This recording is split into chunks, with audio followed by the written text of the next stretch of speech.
Welcome to the source.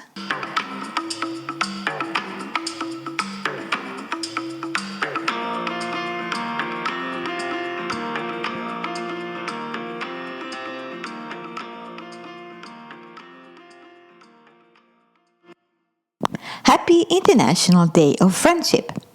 While women often have a bestie and men prefer hanging out in groups, we all feel better in good company. I'm Hannah Tellecel and this is the Source Podcast, your source of inspiration and good things. Today's episode is dedicated to the International Day of Friendship. In Sweden we have a saying, love comes and goes while friendship lasts. What do you think? Is this true for you? I think it's like that when we're young, but here friends are often a substitute for a partner, since that makes many women prioritize his agenda over her friends. And it hasn't become better with internet.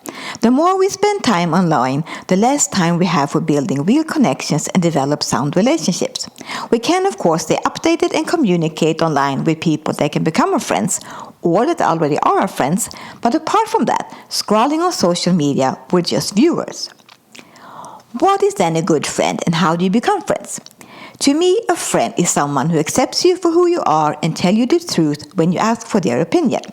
It's someone who I share values with and who is interested in me and my life, who enjoys my company, taste and sense of humor, just as I enjoy theirs. Many of my friendships started where I was spending my time, such as through workplaces, schools, churches, writing classes, and dance practices.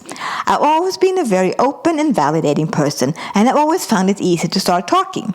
I don't mind some chitter-chatter about the weather in the elevator with my neighbors, because this is how we create both safety, trust, and recognition. I certainly have no problem extending a compliment to another fellow woman, stranger or known, for anything that she's wearing or how she's carrying herself, simply because I've already received many compliments too. While there sometimes can be a sense of competition and rivalry, a good friend is someone who wants what is best for you and believes in your dreams and goals and wants you to reach them. Often we share what has happened in our lives during the past week, month or even year, which is nice to catch up with and to get it off our chest.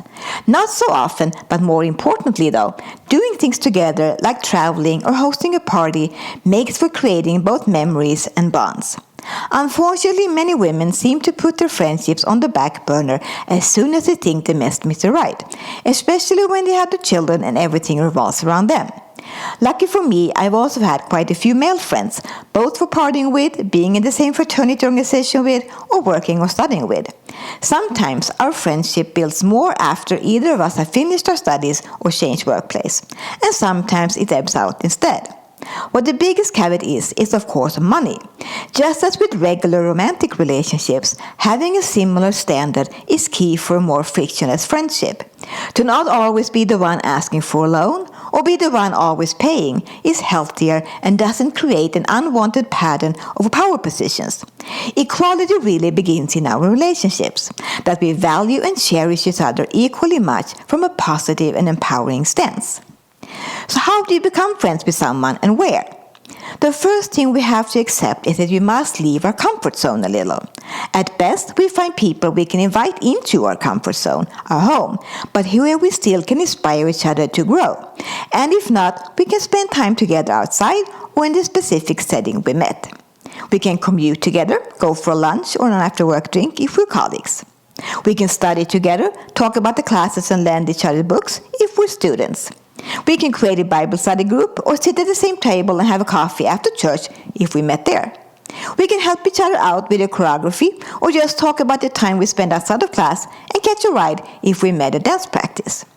And of course, by talking about what we have in common, including our bosses, teachers and other co-workers, we can improve our communication skills and broaden our understanding and perspectives while ensuring that we don't fall into gossip. To me, building a friendship is a lot like dating a guy, but without the sex. And just like with a romantic relationship, friendship takes time and effort where we invite the acquaintances into our lives outside of the place we met and create mutual support. So, who are you as a friend? Are you balancing initiatives and being supportive? How would you like a good friend to be? Who can you show appreciation for being one and who can you get to know some more?